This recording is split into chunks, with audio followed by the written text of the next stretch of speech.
Papa Mani. Liyahamba izwe nilaleleni. Papa Man, liyahamba izwe nilaleleni. Uthande nalo ngeinhlangano zenu lenzani ngaboni noma senibheke weni.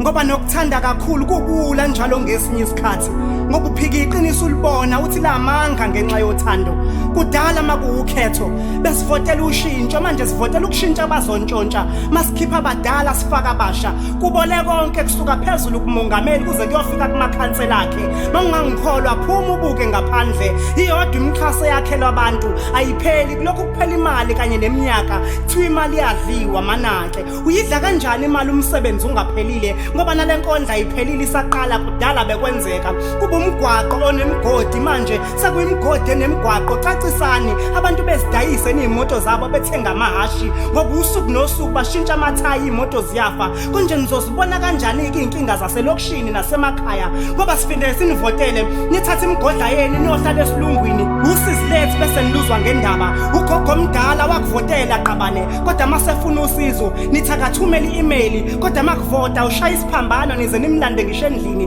nina nifike nihlule kwakha amathuba omsebenzi abantu bezizamele bezivulela waba amabhizinisi nihluleke ukubaxhasa phekwa lokho nithatha ugesi 8 hours ibhizinisi livaliwe nithi abaphile kanjani kodwa nikhohlwa ukuthatha intela kubo nina nikwazi ukuhlekisa ngabantu makukhankaswa nifike nibagqokisa izikipa nibathembisa imisebenzi nithi abayothembisa abantu abangasebenzi imisebenzi nabo bengasebenzi abanye sifike sibavotele benamandla begodla umlilo bekhuluma kamnandi befuna ushintsho banede bengene ekhundleni befumbathiswa imali bethule du beqaleke manje bechazele thina ade sibathuma ukuthi abayochazela abaphethe ukuthi silambile thina labaholi sebebonile ukuthi vele izwe selihambile ingakho begcwalisa imigodla yabo ontshontshayo usentshontsha kakhulu kuze yena nesizukulwane sakhe bengalambi athatha izingane zakhe ayosifundisa phesheya azakhela amathuba omsebenzi angcono mhlambe yimina engihlulwa yibalo umuntu ohela u30,000 uyithatha imali yokufundisa izingane zakhe phesheya noma niqonda ukuthi mhlambe yithini esingakwazi ukulondoloza imali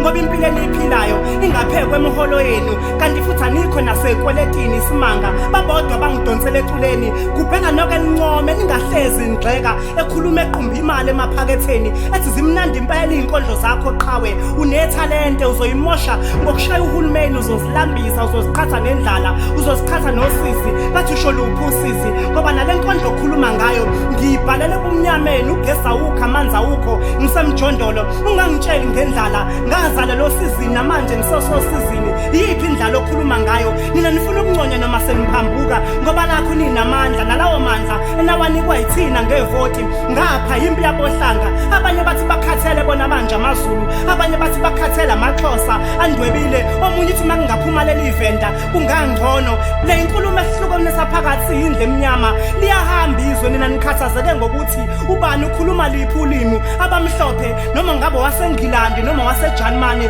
bakhuluma ulimi olulodwa lemali kanye nomhlaba nina nihlukene nabantu abakwazi ukondla kube kwentombi ekhaya kungadliwe ngisho ngoba nikwazi ukuphakela amanye amazwe ngogesi izwe leli lisebumnyameni nithatha amalahle niwahambise phesheya nani nishoda ngawe ingalekwane Papa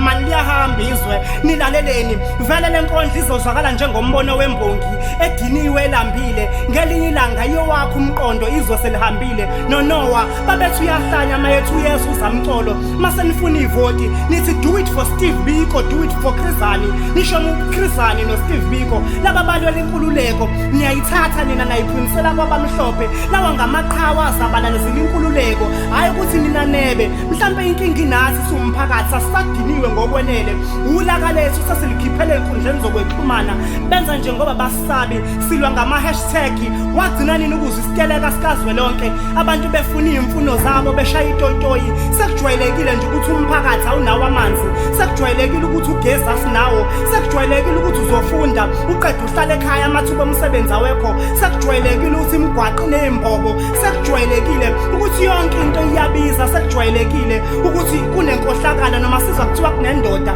efihla imali phansi kwamatrasa sisathuki ngoba vele inkohlakala isijwayelekile sekujwayelekile ukuthi siyahlupheka futhi sisazohlupheka nintshontshe nazike ukuthi akukho kungapheli ngelinye ilanga kophela khona lokho kuntshontshwayo kungasekho lutho nezwe selihambile nina nintshontshe imali abantu bentshontshe izwe izwe linjani lelo kugwazola yonke into ugwazela ngisho ipasi uziyogwazela ngisho incwadi yekhansela kunendoda yenza ubugebengu ilanga libalele emina abantu bebuka ifike enkantolo iphume phambili iwina lonke icala ebhekene nalo amajaji bathi umsulwa ingalekwane hayi